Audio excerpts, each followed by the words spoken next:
सुप्रभात बच्चों। आज के वीडियो में हम तुम मुझे खून दो मैं तुम्हें आज़ादी दूंगा के आगे का लेखन कार्य करेंगे। पिछली कक्षा में हमने तुम मुझे खून दो मैं तुम्हें आज़ादी दूंगा इस पाठ के कठिन शब्द, शब्दार्थ, विलोम शब्द, लिंग बदलो, वचन बदलो, मुहावरे, यह सब हमने पिछली कक्षा में किया था। अब इस कक्षा में हम इसके आगे का कार्य करेंगे बच्चों।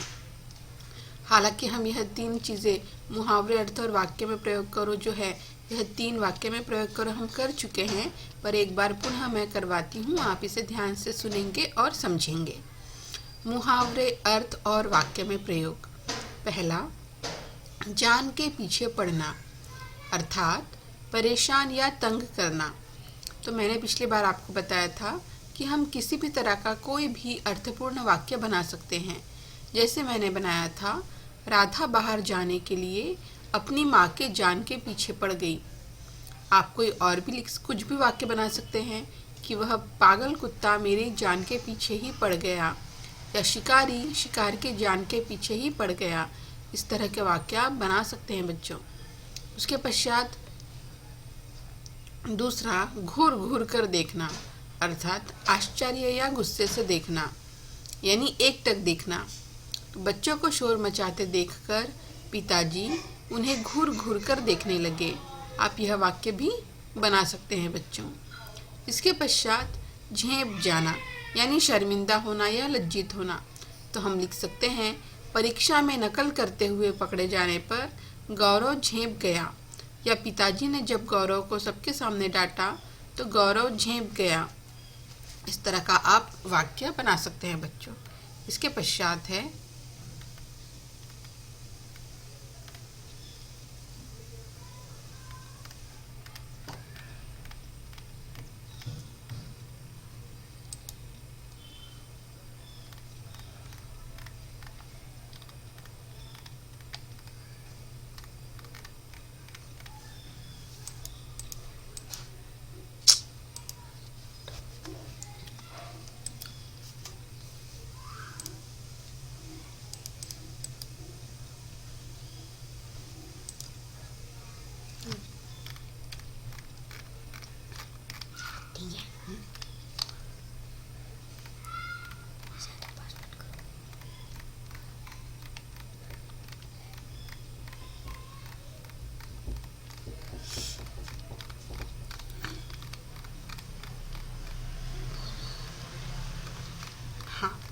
तो इसके पश्चात है बच्चों चौथा, चेहरा गुस्से से तन जाना अर्थात बहुत गुस्सा होना।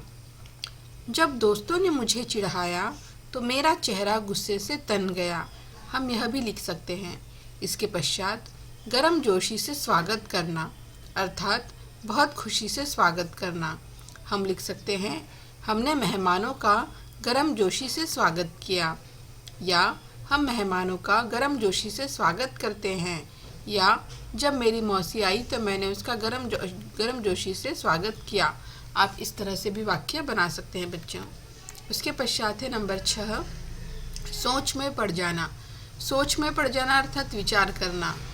तो आप लिख सकते हैं, अचानक डॉक्टर के हड़ताल पर चले जाने से मरीज सोच में पड़ गए, या मैं सोच में पड़ गया कि आखिर पिताजी मुझे घुमाने क्यों नहीं ले गए, या मैं सोच में पड़ गया कि पिताजी ने मुझे क्यों डांटा। या आप कोई भी अर्थपूर्ण वाक्य लिख सकते हैं बच्चों। उसके पश्चात परख करना अर्थात जांच पड़ताल करना। तो आप लिख सकते हैं, सामान खरीदते समय हमें उसकी अच्छे से परख कर लेनी चाहिए, या हमें हर चीज़ परख कर खरीदनी चाहिए। तो आप इस तरह से इसका वाक्य बना सकते हैं बच्चों। आप इसके अलावा कोई अर्थपूर्ण वाक्य भी बना सकते हैं। इसके पश्चात है, किसने किससे कहा। पहला, सुभाष इज जीनियस। किसने कहा था? मिस सारा लॉरेंस ने मिस्टर बोस से कहा, या मिस सारा लॉरेंस ने सुभाष के पिताजी से कहा। आप यह भी लिख सकते हैं। दूसरा, यह बैट बड़े बच्चों के लिए है। किसने कहा था? खेल के शिक्षक ने सुभाष से कहा। यहाँ आप लिख सकते हैं कि क्रिकेट के शिक्षक ने सुभाष से कहा। इसके पश्चात है बच्चों पाठ ज्ञान। आधी छुट्टी होते ही बच्चों ने सुभाष को क्यों घेर लिया? तो हम लिख सकते हैं कक्षा में सभी विद्यार्थी अंग्रेज थे, अकेला सुभाष ही भारतीय था। वे सभी सुभाष के बारे में जानने के लिए उत्सुक थे, इसीलिए आधी छुट्टी होते ही बच्चों ने सुभाष को घेर लिया। एक बार पुनः मैं इसका उत्तर पढ़ती हूँ, आप ध्यान से सुनेंगे। हम लिख सकते हैं कक्षा में सभी विद्यार्थी अंग्रेज थे, अकेला सुभाष ही भारतीय था।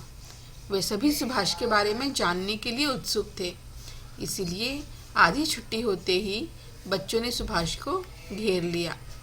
इसके पश्चात है बच्चों प्रश्न 2। सुभाष के दोस्त का क्या नाम था?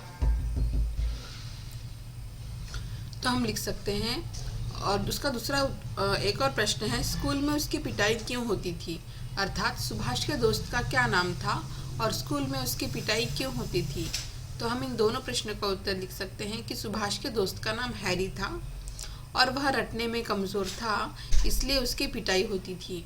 क्या लिख सकते हैं हम कि सुभाष के दोस्त का नाम हैरी था और वह रटने में कमज़ोर था, इसलिए उसकी पिटाई होती थी। इसके पश्चात प्रश्न 3। प्रश्न 3 है मिस सारा ने सुभाष के पिताजी से क्या कहा? तो हम लिख सकते हैं मिस सारा ने सुभाष के पिताजी से कहा कि you know mister Das, Subhash is genius. देखना एक दिन वह आपसे भी बड़ा वकील बनेगा। क्या लिख सकते हैं मिस सारा ने सुभाष के पिताजी से क्या कहा? तो हम लिख सकते हैं मिस सारा ने सुभाष के पिताजी से कहा you know mister Das, Subhash is genius. देखना एक दिन वह आपसे भी बड़ा वकील बनेगा।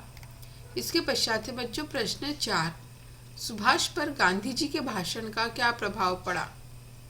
तो हम लिख सकते हैं सुभाष पर गांधी जी के भाषण का यह प्रभाव पड़ा कि उसने मिशनरी स्कूल छोड़कर रॉवेंशा कॉलेजिएट में दाखिला लिया और विदेशी कपड़ों की जगह धोती कुर्ता पहनना शुरू कर दिया और वे स्वदेशी बनने को तैयार हो गए।